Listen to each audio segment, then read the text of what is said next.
Hola, mi nombre es María Andrea Bernal, soy estudiante de 10º semestre de Derecho y para el examen final de Grandes Juicios de la Historia se nos dio la opción de hacer un video relatando uno de los juicios históricos que nos haya llamado más la atención o que para nosotros sea muy importantes. En este caso, decidí hacer mi examen sobre el juicio de Hipatia de Alejandría, por lo que antes de comenzar, quiero decir un poco de cómo se va a dividir el video. En un primer lugar voy a hacer una introducción explicando por qué escojo hacer el juicio de Hipatia de Alejandría y también de una vez expongo las principales fuentes que utilicé para la realización de este video. Así dejo, digamos que ya de una vez todo lo que tiene que ver con derechos de autor y la información, digamos que de esta figura un poco olvidada, sobre la que alrededor hay mucho misterio y casi, sí, mucho misterio y poca certidumbre sobre quién realmente fue Hipatia de Alejandría. Posteriormente lo que voy a hacer es contar el contexto histórico que pasó en este juicio y las repercusiones o efectos que ocurrieron después de la toma de esta decisión. Entonces, primero la introducción, porque escogí el juicio de Hipatia de Alejandría, que si bien realmente no llevó un proceso, no tuvo partes, no tuvo un debido proceso, no hubo alegatos, no hubo pruebas, no hubo nada, pues fue un juicio público a una mujer de pensamiento no cristiana, eh, alrededor de los años 400 después de Cristo. Entonces, ¿por qué la escojo a ella? Pues la verdad estaba pensando si hacerlo sobre ella o Policarpa Salabarrieta. Y la verdad, los factores que más influyeron en que decidiera irme por Hipatia, el primero es que justamente mientras estaba viendo esta clase, bueno, estaba pensando como que lástima que no alcanzáramos a ver más juicios sobre mujeres históricas que también fueron juzgadas. Solo vimos el de Juana de Arco. Justamente encontré este librito en la casa de mis abuelos. Entonces me causó mucha curiosidad, lo empecé a leer y pues ya me sonaba el nombre porque me había visto una película de ella, de Alejandro Almodóvar, y pues digamos que ya tenía la figura, pero pues ya después de leer un poco cómo la pintan en la película es un poco distinto a lo que sí se tiene pruebas en la historia, pero no significa que deje de ser una mujer muy importante. Y eso mismo me lleva a mi segunda razón, de que su historia es poco conocida y es ignorada en la historia. Digamos que no le damos la clasificación que se merece, que digamos, aunque no haya descubierto realmente nada nuevo, no hay prueba de ningún gran descubrimiento de ella, pues por lo menos se merece el título que debe tener, que es de las primeras matemáticas, filósofas, astrónomas y físicas en la historia de la humanidad. Y es una historia que merece ser contada, y aprovechar esta oportunidad de mi examen final de Grandes Juicios de la Historia para contar su historia se me hace muy muy importante y una oportunidad muy especial para no solo para yo poder haber averiguado toda esta información valiosísima sobre Hipatia, sino también para repetir la información. Bueno, y el segundo punto acá de la introducción son las fuentes que utilicé. Como ya mencioné, este libro se llama Hipatia o los últimos esfuerzos del paganismo de Alejandría. Es escrito por DNFG, publicado en 1857. Lo que yo tengo es una reimpresión del año 2001. Y pues me siento muy afortunada de tenerlo y digamos que poder haber leído, sino su totalidad, varios acápites para este video. También utilicé internet, la enciclopedia de Británica, World History Encyclopedia, thought.co, varios artículos y varios videos de TED Education. Todos estos que me reportan que sus fuentes primarias sobre Hipatia, porque antes de comenzar yo creo que es importante saber que sobre Hipatia no quedan, digamos, productos de ella, no hay escritos, no hay cartas de su autoría. Lo que sí hay son cartas de sus estudiantes y de sus contemporáneos. La principal fuente son las cartas con Cinesio de Cirene, escritos de otros contemporáneos, y reportes de Teón de Alejandría, de su padre. Entonces digamos que ahí concluyo ya con mis fuentes principales y procedo a ya entrar en esta historia muy interesante de Hipatia de Alejandría. Primero, comenzamos con el contexto histórico. Comenzamos, digamos que en el año en que nace Hipatia, lo que se aproxima, nuevamente nada exacto, del año 355 después de Cristo, en Alejandría, una Alejandría provincia del Imperio Romano. Digamos que esta ciudad, Alejandría, si bien queda en lo que es actualmente Egipto y lo que siempre ha sido Egipto, realmente era una ciudad de tradición griega y posteriormente romana. Tanto desde la llegada de Alejandro Magno y la fundación de la ciudad como este centro cultural, filosófico y pensante del Mediterráneo, como desde su anexación como provincia romana con Julio César. ¿Cómo se consigue, digamos, que esta calidad de centro cultural? Pues por la fundación y la promoción de la Biblioteca de Alejandría, donde se buscaba que conseguir copia de cada libro en el mundo conocido. Todos los libros o cualquier barco que llegaba a Alejandría tenía que depositar sus libros o sus pergaminos para que fueran copiados y almacenados en la Biblioteca de Alejandría. Entonces se volvió un sitio muy atractivo para todos los científicos, la gente de conocimiento, para que fuera allá a aprender y a enseñar sus conocimientos. Todos conocemos la historia. La biblioteca de Alejandría fue quemada por primera vez en el año 48 a.C. por órdenes de Julio César. Bueno, nuevamente, hay varias teorías, pero por lo menos esa es la que yo creo, para posteriormente ser la anexación de Alejandría como provincia romana, pero su contenido no fue incinerado en su totalidad. Hay una gran parte que se mantuvo y se resguardó en el Sarapeo y en el museo. Y ahora volvemos al 355 después de Cristo, donde Teón de Alejandría era el director del museo, donde él se encargaba digamos que era el director de la escuela, de las clases que se daban en el museo. Y Teón tuvo una hija. Esta hija fue Hipatia de Alejandría. Y Teón se encargó de su educación, de la educación de su hija.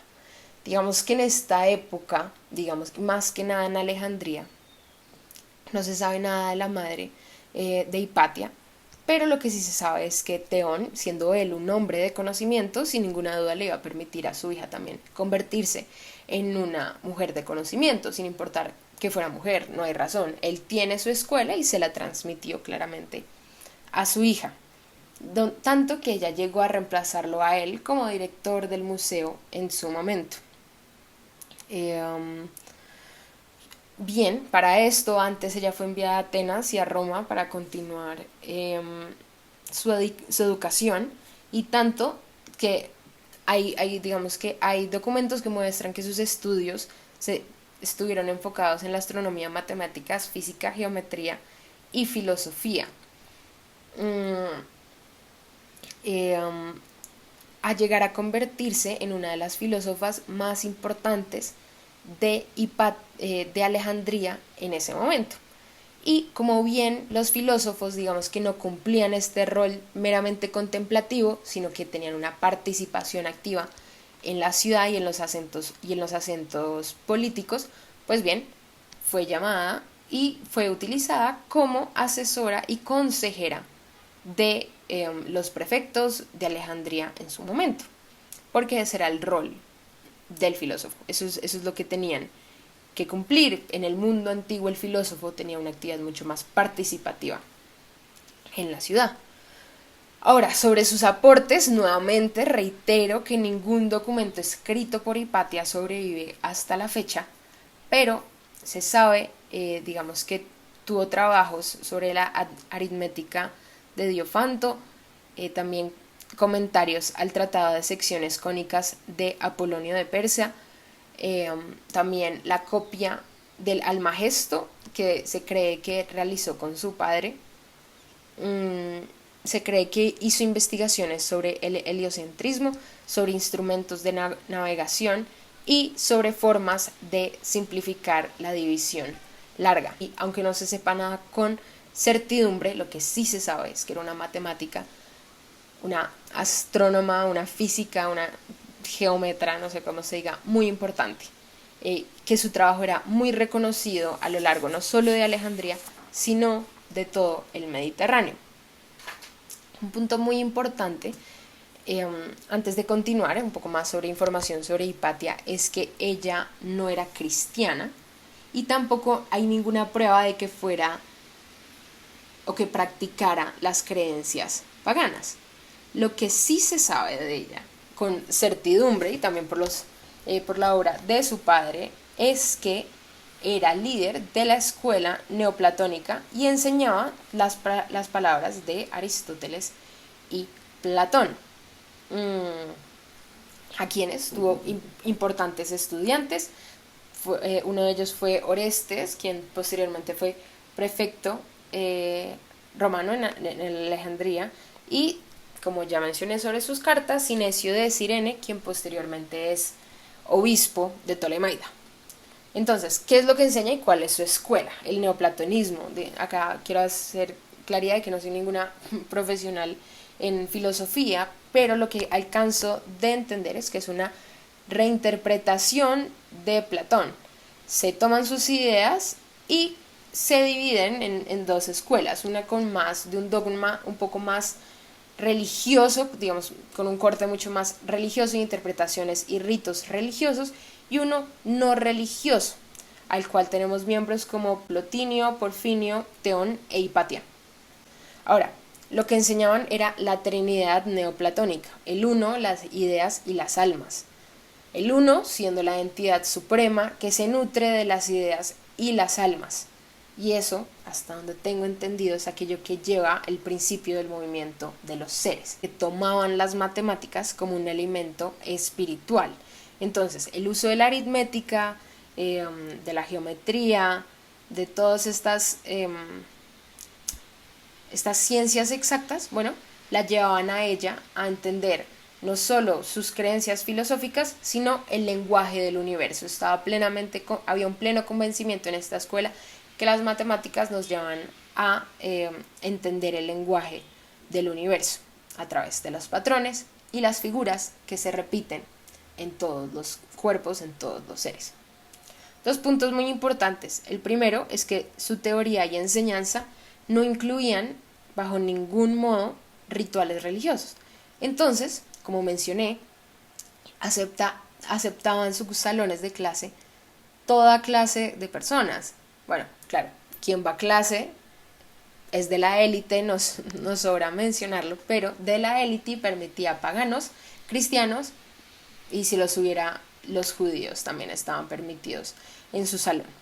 Y se basa en el conocimiento matemático, como ya mencioné, para llegar a sus conclusiones filosóficas.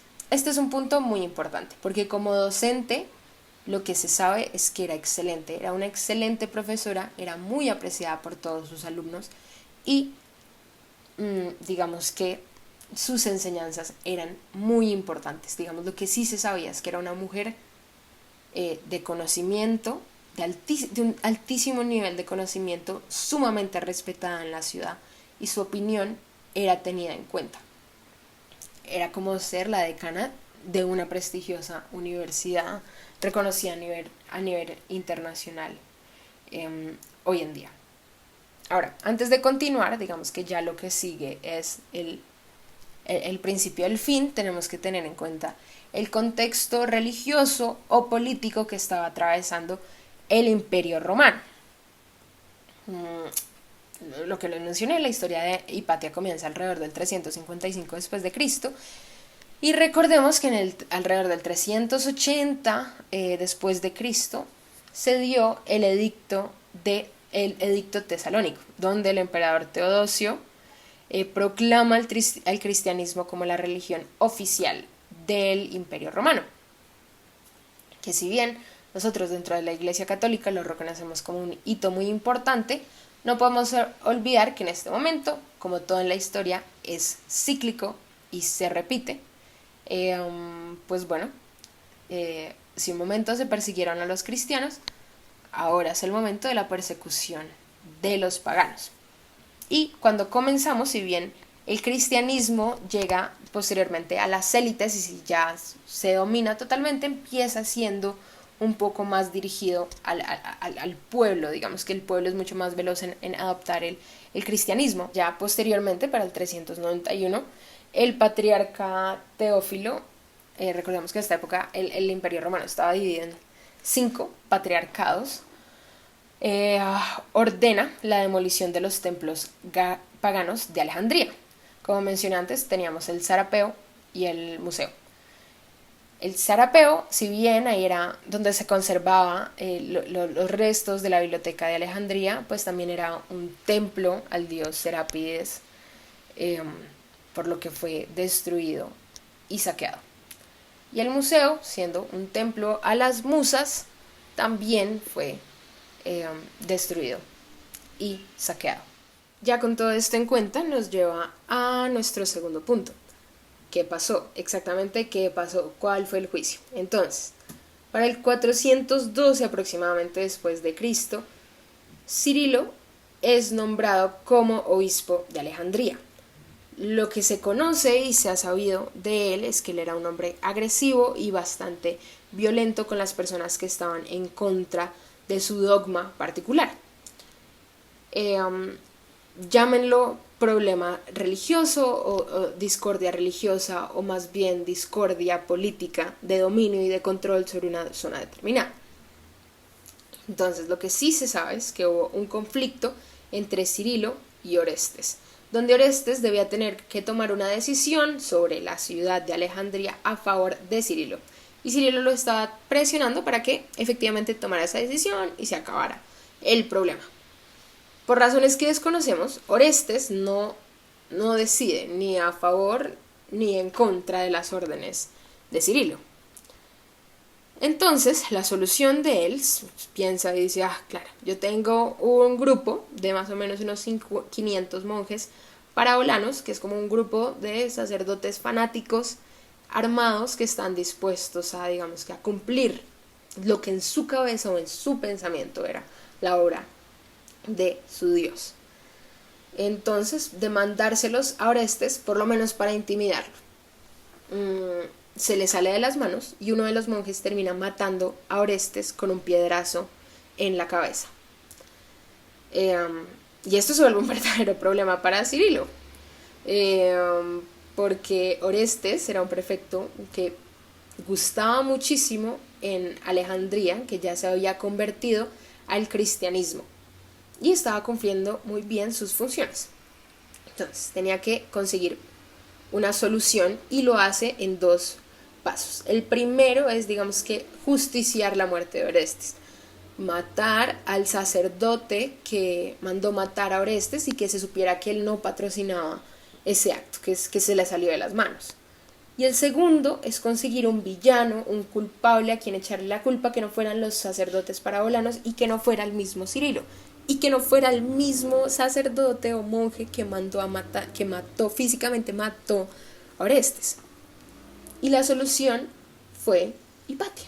Hipatia fue el chivo expiatorio del año 412 después de Cristo para echarle la culpa y que ella fuera la culpable, digamos que, de que hubiera tocado que matar a Orestes, porque Orestes estaba pervertido, era víctima de herejía. ¿Por qué?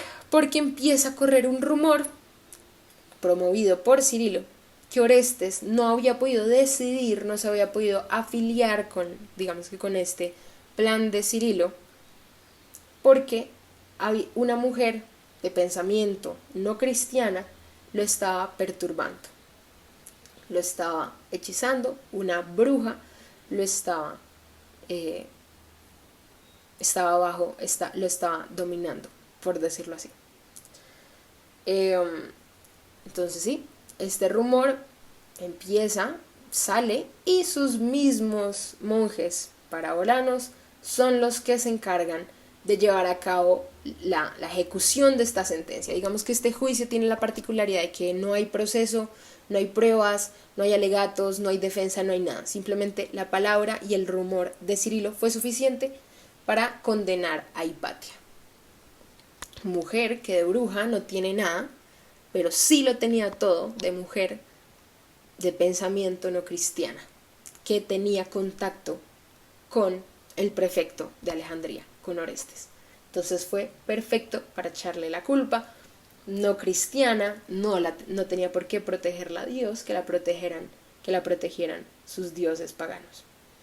Entonces, como ya mencioné, fueron sus mismos sacerdotes, monjes paraolanos, quienes se encargan de llevar a cabo una sentencia a un juicio que no hubo, más que simplemente una acusación.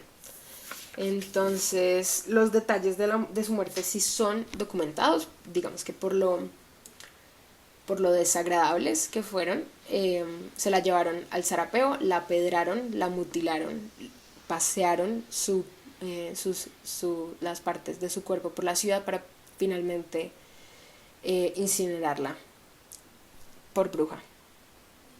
Y si bien su muerte es espantosa, quiero dejar en claro que es importante recordarla porque no tuvo la oportunidad de defenderse, no tuvo la oportunidad de decir nada, y su único delito nuevamente fue ser una mujer de pensamiento no cristiana. Y como todo filósofo tenía una participación política y servía de consejero del prefecto. Entonces ese fue el fin de Hipatia. Fue condenada a muerte por ser una profesora de matemáticas. Ahora, finalmente, tercer punto. ¿Cuáles fueron sus implicaciones? ¿Por qué lo menciono y por qué se me hace realmente tan importante? Porque desde mi punto de vista fue el fin de la Alejandría como centro cultural del Mediterráneo. Porque se asesina de manera injusta y fanática a un filósofo, sin importar si es mujer o hombre. Se asesina a un filósofo, a una de las personas más apreciada y en alto nivel que tenía Alejandría en ese momento. Además, se puede decir, digamos, que esta cultura de la justicia y de la igualdad que Hipatia tenía en sus clases, que le enseñaba a sus alumnos y que lo permitía en sus aulas, murió con ella. No nos digamos mentira, que lo que sigue de la historia pues claramente muestra que este mundo que se vivió en Alejandría de conocimiento y exploración científica pues se perdió por muchísimos años, y el principio del fin fue el injusto asesinato de Alejandría. También, sin saberlo, y si nos ponemos a pensar, fue la primera de muchas veces que una mujer de pensamiento fue tildada de bruja y quemada por serlo, sin ninguna prueba de que hiciera herejía, de que realmente pudiera ser una bruja. Y se continúa haciendo a través de la historia hasta no hace muy poco. Y se empezó a crear esta cultura de que las mujeres no son de pensamiento, de que las mujeres no les pertenecen las discusiones políticas. Y si bien Hipatia no fue activamente, es que yo voy a participar porque soy mujer, pues su participación era sin importar su género. Ella participaba porque era excelente, porque era una excelente filósofa y porque era una excelente matemática, y transmitía su conocimiento tanto a sus estudiantes como a los políticos que le interesaban aprender de ella. Así de sencillo. Y esta situación pues se repite a lo largo de la historia. Las mujeres de pensamiento, suena extraño decirlo así, pero se terminan tildando de brujas, tal vez porque es más sencillo interpretarlo así. Ahora, ya teniendo en cuenta esto, ya esta historia, quiero, digamos que recapitular con que lo realmente importante de esta historia, si bien es un juicio muy importante, muy interesante, digamos que el cargo es muy sencillo, herejía, Y si bien posiblemente le hubieran llevado a juicio sin oportunidad de defenderse y sin forma de probar de que no es bruja, probablemente la hubieran terminado matando de igual manera. Simplemente que se cortó el proceso y no existió para el caso de Hipatia, pero posiblemente aunque se llevara un proceso, el resultado hubiera sido el mismo. Yo creo que es muy importante resaltar que a pesar de esto, tenemos la oportunidad de contar la historia. Si bien sobre Hipatia es una figura mística y de la que se sabe muy poco y de la que hay muy poca información, realmente es hasta dónde llegaron sus descubrimientos y sus estudios, pues bueno, lo que sí se sabe y no podemos olvidar es que se le atribuye como una de las primeras mujeres matemáticas, físicas, astrólogas, filósofas de la humanidad, y por muchos años su historia fue oculta y se olvidó casi por completo, tanto que Cirilo es un santo de la iglesia e Hipatia estaba condenada al olvido. Y todo por resultado de un juicio, de un mal juicio hace muchísimo tiempo, eh, por la justificación, sea religiosa o sea política, es indiferente.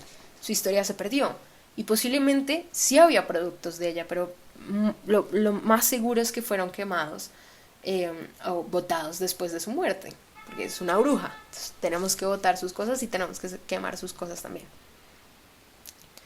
Entonces, yo creo que la forma en la que redimimos a Hipatia es contando su historia. Si bien no se sabe todo, contar lo que sí se sabe de ella y darle el título que se merece en la historia y la importancia que se merece. Entonces, ya con eso, creo que termino de mi video del recuento de la historia del juicio de Hipatia con un poco más de historia,